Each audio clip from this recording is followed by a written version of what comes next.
You will change the world. Let that sink in. You will change the world.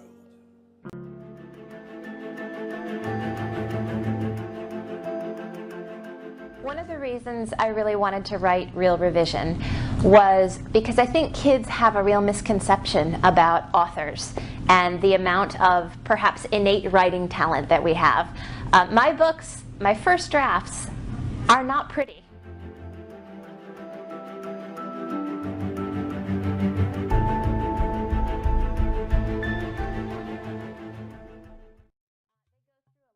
Stages and a lot of scribbling and a lot of post-it notes and a lot of big black X's across them until I'm happy with what I've done.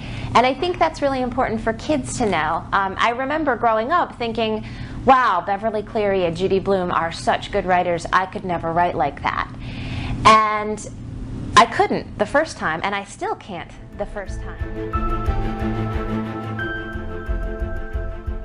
Revision tip for writers would be probably look for the common denominator. So if you have 3 or 4 critique partners or beta readers reading your manuscript and 3 of them come back with the same issue, then it is probably an issue and not personal opinion. If they all are all over the place, then it's probably a case of different opinions for different readers. That's mine.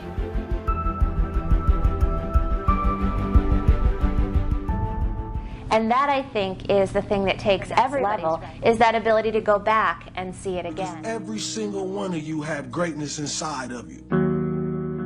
Every single one of you will be something special.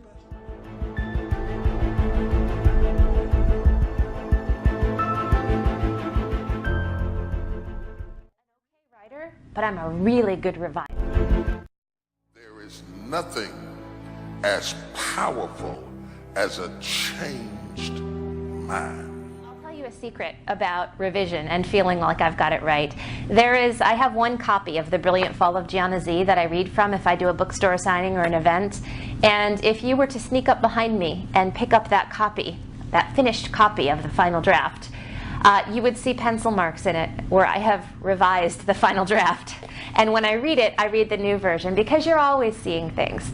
Obviously, as a writer, whether a student writer or a published author, there is a time when you have to say, now it's the best I can do, and hand it over, whether that's to your teacher or to your editor or to readers in the case of a published book.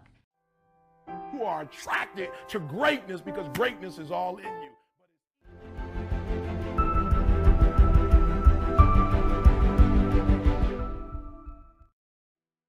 If you would like to accomplish something, you must first expect it of yourself. And my question to you is, what do you expect of yourself?